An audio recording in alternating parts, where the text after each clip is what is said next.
I don't know what to do with this video. You know what else that sounds like? My life.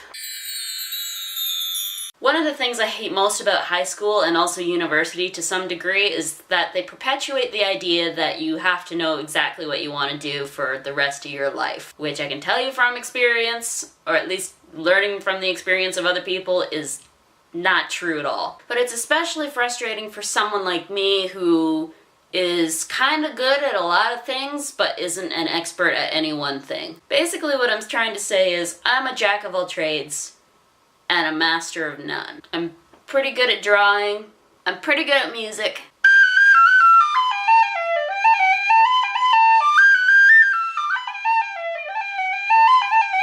I'm pretty good at pet whispering.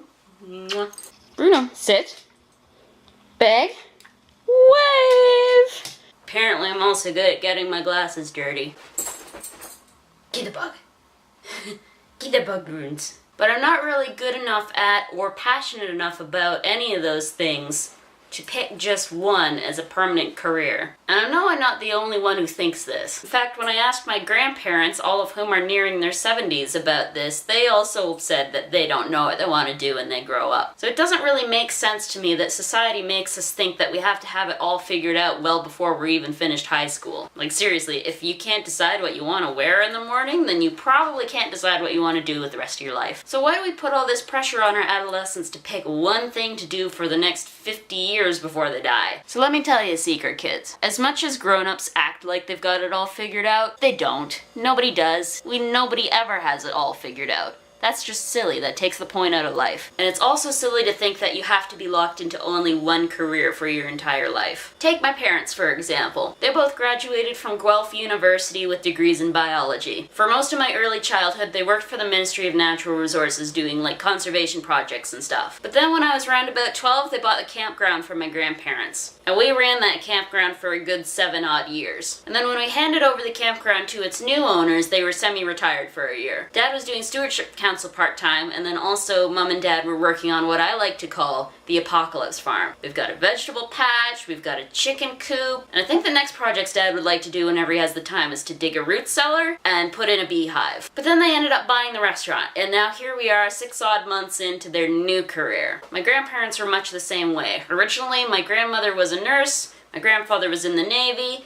and then they had a restaurant, and then they bought the campground that my parents subsequently bought, and they've done all sorts of stuff in between. Like I said, my parents have the Apocalypse Hobby Farm thing going on, and then my grandparents, or at least my grandma anyway, was doing all sorts of things for her church, and then she was a leader in Girl Guides for a long time. So it just goes to show that as much as society might pressure you to pick just one thing to do for the rest of your life, you don't have to pick just one thing. I mean, it's good to have a career that'll put food on the table and bring a certain amount of passion into your life, but even if you're a part-time musician who decides to be an accountant full-time, then at least you can still do more than one thing. When I first started applying for universities, I was going to go for Celtic studies, but then I stumbled across the folklore degree at Cape Breton University, and I decided that would be a better fit for me because it's a little bit more general. It can include Celtic studies if I wanted to, but it doesn't have to be limited to just that thing. So my advice to you is just do as many things as you want. Don't let society dictate that you can only do one thing with your life. As long as you can make sure that you can manage your time and expenses and still be a contributing member to society, then there is absolutely no problem with doing whatever you want with your life. So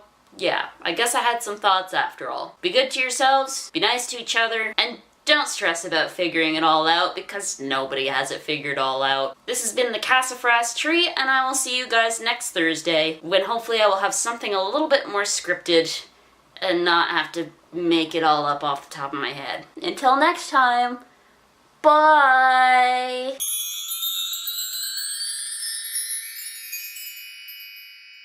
This derpy fat little moth is hanging out on my window. It's kind of adorable. Just thought I'd share.